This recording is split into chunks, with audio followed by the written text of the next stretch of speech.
anfusakum wahlikum nara. Kita kan sudah paham semua. Betul. Semua orang hampir sebelum pandemik itu, semua orang hampir tidak ada waktunya untuk keluarga karena karir, pekerjaan, ya semuanya. Banyak orang tua tidak bisa menerima kondisi bagaimana dia mengajarkan anaknya, menggantikan posisi guru sebagai fasilitator, sebagai motivator. Nah, bagaimana kita bisa menanamkan nilai? Pendidikan itu kan penanaman nilai. Betul. Nilai yang kita mau tanamkan sementara dia alergi sama kita karena sikap kita.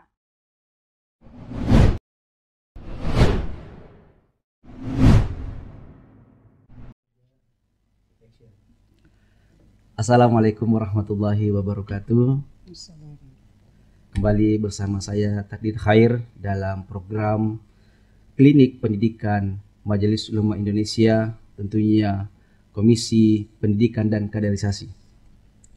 Pemirsa TV Majelis Ulama Indonesia Sulawesi Selatan yang saya hormati, alhamdulillah di studio hadir bersama dengan saya Ibu Dr. Haja Amrah Kasim MA selaku Ketua Prodi Dirasah Islamiyah Program S3 UIN Alauddin Makassar dan juga pengurus Majelis Ulama Indonesia Komisi Pendidikan dan Kaderisasi. Assalamualaikum Bunda. Waalaikumsalam warahmatullahi wabarakatuh. Sehat ya Bunda? Alhamdulillah.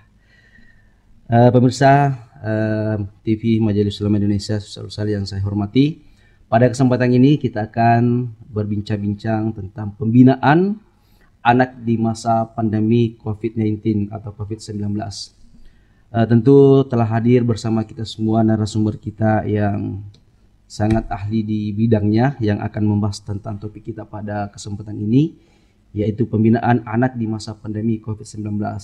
Tentu kita ketahui bersama bahwa di era pandemi ini, 2 tahun terakhir ini, kita menyaksikan bersama bagaimana guru, kemudian orang tua, siswa, dan juga lingkungan masyarakat akan selalu hadir memberikan pendampingan pendidikan atau pembinaan anak generasi muda kita, khususnya dalam dunia pendidikan.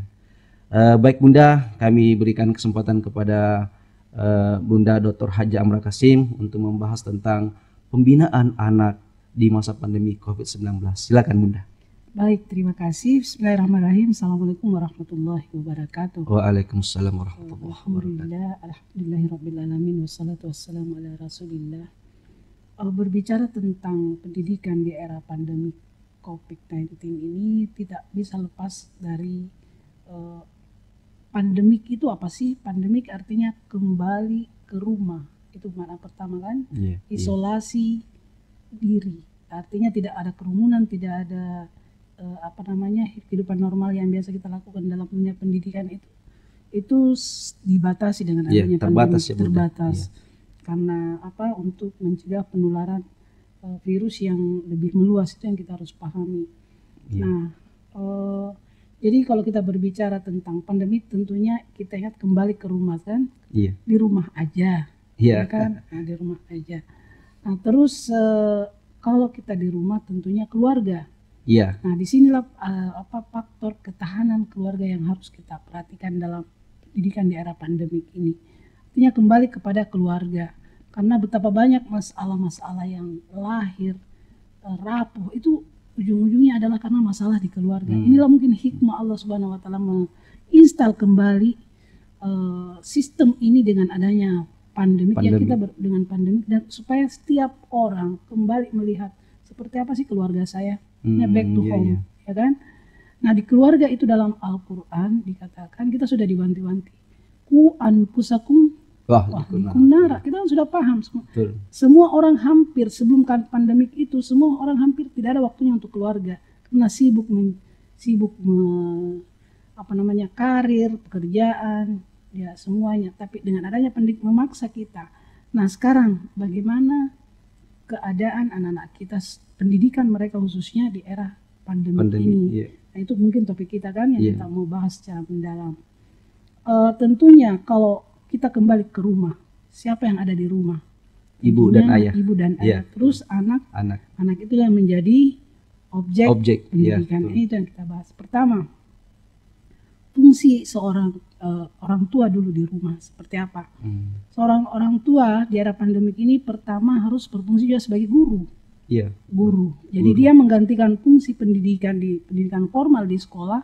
Ketika di era pandemik ini pendidikan kembali ke rumah, tuh guru pengganti orang guru. tua harus memposisikan dirinya sebagai guru. Nah, iya. guru itu kan sebuah profesi. Iya betul. Ya kan? Nah, ini dituntut Iya, bagaimana betul. ilmu keguruan itu Iya, harus dimiliki oleh betul. orang tua. Yang kedua, dia sebagai motivator. Iya. Ya kan, memberikan motivasi anak-anaknya supaya mau belajar terus, tidak berhenti dengan adanya COVID ini, walaupun di rumah. Jadi motivator. Yang ketiga, fasilitator, memfasilitasi anak memang bisa belajar. Ya kan, ya fasilitas dalam belajar di era pandemik ini pertama gadgetnya, HP-nya, ya jaringannya, terus amunisi dalam hal-hal semua. Jadi orang tua dituntut menjadi fasilitator. Kemudian yang keempat, direktor. Harus mau direktur, artinya mengurusi, menjadwal, melihat sejauh mana materi ini ya. Jadi semua ini harus berjalan sesuai dengan fungsinya. Berarti orang tua Bunda harus menjadi guru, fasilitator dan motivator bagi anak-anaknya. Bagi anaknya ketika berbicara tentang pendidikan di era pandemi di rumah. Iya. Iya itu. Nah ini Bunda, kita lihatkan bahwa dulu kan sering kita dengarkan bahwa anak-anak itu dilarang dekat dengan handphone misalnya, dibatasi ya Bunda, dibatasi. Malah kalau ke sekolah itu kan dilarang, kalau ditemukan mendapatkan membawa handphone itu kan ada hukuman tersendirinya. Tapi di era pandemi ini Bunda, justru malah sekarang wajib anak-anak. Nah ini Bunda pengontrol dalam penggunaan handphone atau laptop ini. Kira-kira bagaimana peran orang tua supaya handphone ini, gadget ini tidak disalahgunakan? Di sinilah fungsinya sebagai direktur yang memantau, ya kan. Jadi di samping fasilitas HP itu ada, jaringan ada, dan konten-konten itu juga harus diawasi supaya tidak menjadi musibah yang yang bisa membahayakan pertumbuhan anak. Dan kalau orang tua sadar ya, ada kan dalam Al-Quran itu, tadi kan kita sudah bahas yang pertama ku anfusakum. Iya kan? Ya, yang kedua adalah ada doa orang tua, ada seorang anak untuk orang tuanya. Rabbi firli wali walidayya warhamhuma kama rabbayani shaghira. Ya Allah, ampuni dan sebagaimana dia mendidikku ketika aku kecil. Jadi sebagaimana seorang anak mengharapkan pendidikan yang optimal dari orang tuanya, kan dia akan mendoakan sebagaimana dia mendidik waktu kecil. Iya, betul ya. Kan? Nah, kata rabba di sini, rabbah atau tarbiyah murabbi ini dalam bahasa Al-Qur'annya itu kita seorang orang tua dituntut menjadi seorang murabbi, itu pendidik. Iya. Makanya Rabbul Alamin itu sifat ketuhanan yang mengayomi, memfasilitasi, mengawasi dan memelihara alam semesta. Itu Rabbul Alamin. Kalau kita Rabbu lil walad. Iya. Nah, bagaimana posisi kita sebagai seorang pendidik mampu memberikan hal itu kepada anak kita. Nah, di sini harus ada strategi. Ya, strategi. Strategi seorang orang tua terhadap anak. Kalau kita mau lihat strategi mendidik, lihat surah Luqman. Bagaimana ketika mau menyampaikan pendidikan itu kan adalah proses memberikan nilai ya. Nilai-nilai itu bagaimana tertanam dalam anak. Nah, kalau Luqman kita lihat itu dia pertama dia menyapa anaknya, ya bunayya. Ya bunayya. Itu adalah ungkapan bagaimana mendekatkan diri seorang pendidik terhadap anak didik itu. Jadi strategi itu jauhkan punishment. Hukuman itu kita harus jauhkan. Biasanya kan kita mau mendidik atau memberi nasihat itu dengan cara memarahi dulu, memaki dulu. Enggak, ini berlawanan. Oh, berarti dekati. Kasih sayang ya, Bunda. Kasih sayang, dan itu anak harus merasa nyaman dulu dengan kita, baru kita memberikan nilai itu. Tapi kalau anak itu kita maki dulu dengan kata malas, bodoh, hindari semua itu. Artinya kita harus jaga dia punya perasaan dan fisik, jangan sampai ada kesan menghukum. Berarti jangan memberikan kata-kata negatif ya kepada anaknya. Jangan, karena itu akan bagaimana kita bisa menanamkan nilai. Pendidikan itu kan penanaman nilai. Nilai yang kita mau tanamkan sementara dia alergi sama kita karena sikap kita. Ya kan, jadi jangan menghukum badannya, dan itu kalau perlu seperti kata-kata Luqman itu kan, ya bunayya. Iya. Ya kan? Ya wahai putraku. Jadi kita dekatkan dengan kata-kata yang baik. Kalau perlu kita kasih dulu hadiah, kita senangkan dulu, baru nasihat nilai-nilai itu kita tanamkan ke dalam diri supaya bisa masuk.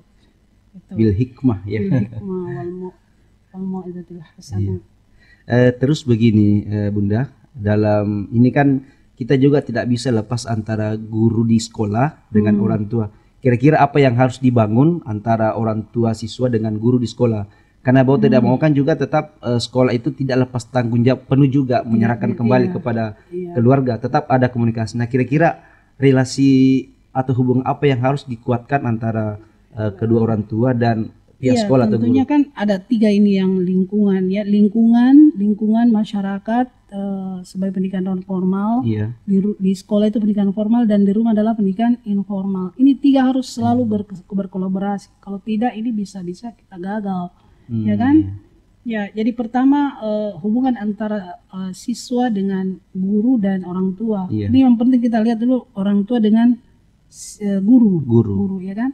Kan sudah ada chatting itu, sudah ada semua membangun komunikasi lewat WhatsApp. Bagaimana hubungan tanpa melibatkan anak ini? Jadi hubungan antara orang tua dengan guru itu harus memiliki jembatan ya, bridge, sehingga bisa berkomunikasi dengan anak ini dalam kerja. Umpamanya ada kurikulumnya, bagaimana, kan tidak semuanya itu orang tua memahami isi buku paket itu. Iya betul. Iya kan? Betul. Jadi dia bisa berkomunikasi dengan guru.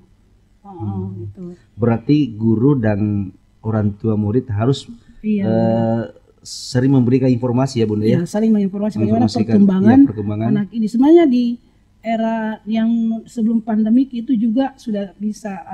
Saya lihat waktu saya di Mesir itu antara guru dengan orang tua itu sudah ada bukunya. Jadi buku itu dibawa oleh anak pergi sekolah, tapi dia tidak buka. Jadi orang tua menulis di buku itu, kemudian anak itu membawa ke sekolahnya. Tidak dibuka. Nah, terus gurunya membuka. Apa yang diinginkan orang tua, perkembangannya anak di rumah, masalahnya apa, semua dituliskan. Kemudian guru menulis apa sebenarnya solusinya, ya kan? Baru diberikan kepada anak kembali membawa buku ini ke rumah. Itu sudah terjalin hubungan. Kan sekarang tidak perlu itu, sudah WhatsApp kan. Berarti ada fungsi controlling di sini ya. Controlling antara dua. Dan itu tidak ditahu oleh anaknya. Betul. Oke Bunda, ini terakhir Bunda. Setelah kita melihat dan mencermati 2 tahun terakhir ini, tentu kita lihat bahwa banyak orang tua tidak bisa menerima kondisi bagaimana dia mengajarkan anaknya, menggantikan posisi guru sebagai fasilitator, sebagai motivator. Nah, kira-kira ini Bunda, pesan untuk seluruh orang tua siswa bagaimana supaya dia betul-betul merasa memiliki bahwa dia harus sadar kalau saya ini sebagai orang tua bagian daripada guru dan motivator bagi anak-anakku. Dan ini kan tidak semua orang tua bisa terima, malah yang salah itu menyalahkan gurunya. Gimana itu pesannya? Ini adalah kita harus sadari bahwa anak itu amanah. Iya, amanah. Nah, kan amanah dalam Al-Qur'an dikatakan wal yakhshal ladzina law taraku min khalfihim dzurriyyatan, orang tuh harus takut ya. Takut, khawatir kalau dia meninggalkan generasi yang lemah. Lemah dari segi apa? Fisik, pendidikan, bukan hanya kemiskinan. Tapi ini yang paling harus dasar adalah lemah dia punya kepribadian. Ini yang kita harus akhlak ya. Akhlak. Nah, kalau kita meninggalkan generasi seperti itu, berarti kita generasi yang gagal. Nah, itu yang kedua adalah orang tua harus menjadi cermin. Keteladanan dan nilai-nilai yang ada di dalam agama itu kita yang berusaha menanamkannya di dalam rumah tangga. Dan tentunya orang tua yang menjadi harus keteladanan dulu. Jadi mulai dari kalau kepribadian itu orang tua dulu. Memberikan contoh yang baik sebelum kita ngomong, sebelum kita memberikan ceramah, sebelum kita memberikan wejangan. Perilaku kita lah yang harus dibaca awalnya sebelum itu yang penting. Berarti benar ya Bunda kata pepatah itu bahwa buah jatuh itu tidak jauh dari pohonnya. Berarti orang tua itu adalah cerminan anaknya. Kalau kita berharap atau mengharapkan anak kita itu menjadi anak yang soleh dan soleha, penuh karakter Islamik, maka seorang orang tua yang harus memberikan keteladanan. Baik. Tapi itu pun juga tidak cukup ya. Harus dibimbing, harus ada strategi menghadapinya, karena dalam satu rumah tangga upaya saya kan dua-duanya berprofesi sebagai seorang pendidik. Pekerjaan di rumah yang dilihat oleh anak itu sama kami dengan ayahnya adalah membaca. Tapi kegemaran membaca itu tidak tumbuh dalam diri mereka. Artinya harus ada usaha juga menanamkan bahwa membaca itu adalah sesuatu hal yang sangat dituntut bagi kalian. Tapi kalau hanya cukup saja di rumah itu tidak ada. Saya lihat bapaknya ibunya membaca saja kerjaan, tapi itu cukup, tapi itu tidak cukup. Tidak cukup ya. Jadi harus ada strategi, ada programming, diprogramkan anak itu seperti apa.